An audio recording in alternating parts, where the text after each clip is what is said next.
पूर्वी भारत के घने जंगलों के बीच बसा था चंद्रपुर नाम का एक छोटा सा गांव। दिन में यह गांव बिल्कुल साधारण लगता। कच्चे घर, पीपल और बरगद के पेड़, मिट्टी की गलियां और शांत लोग। लेकिन जैसे ही सूरज डूबता, गांव पर जैसे कोई अदृश्य साया उतर आता। खास तौर पर अमावस्या की रात। उस दिन गांव में कोई शादी नहीं होती, कोई यात्रा नहीं करता और कोई भी व्यक्ति सूर्यास्त के बाद घर से बाहर नहीं निकलता। बच्चे तक जानते थे, अमावस्या में बाहर मत जाना, चुड़ैल आ जाती है। गांव के दक्षिणी छोर पर एक बहुत पुराना पीपल का पेड़ था। उसकी जड़ें जमीन से बाहर निकली हुई थीं, जैसे किसी ने हाथ फैलाकर मिट्टी को पकड़ रखा हो। कहा जाता था कि उस पेड़ के नीचे 100 साल पहले एक औरत को जिंदा जला दिया गया था। उसका नाम अब कोई नहीं लेता था, बस इतना कहा जाता। वो चुड़ैल बन गई। जब भी अमावस्या आती, उस पेड़ के आसपास की हवा ठंडी हो जाती। जानवर वहां नहीं जाते, कुत्ते दूर से रोते और पक्षी रात में अचानक उड़ जाते।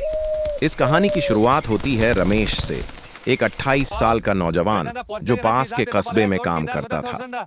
एक अमावस्या की रात उसे देर हो गई। गांव वालों ने मना किया, लेकिन रमेश हंस पड़ा। ये सब अंधविश्वास है। उसी रात वह पीपल वाले रास्ते से गुजरा। सुबह रमेश वापस नहीं आया।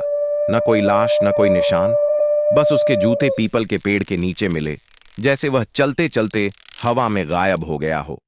रमेश की गुमशुदगी के बाद गांव में दहशत फैल गई। उसी शाम बच्चे दादी कुसुम के पास जमा हो गए, वही दादी जो सब कुछ जानती थी। दादी ने कांपती आवाज में कहा, वो सिर्फ चुड़ैल नहीं है, वो भूखी है। बच्चों ने पूछा, भूखी मतलब? दादी ने जवाब नहीं दिया, बस इतना बोली, अमावस्या की रात जो डरता है वही उसे बुलाता है। अगली अमावस्या को गांव में अजीब घटनाएं होने लगी।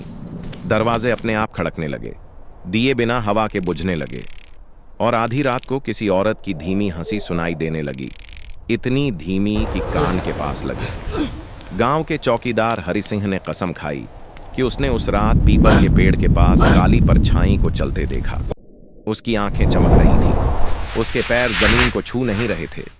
दादी कुसुम ने गांव वालों को कुछ नियम बताए। अमावस्या की रात अकेले मत रहो, पीपल के पेड़ की ओर मत देखो।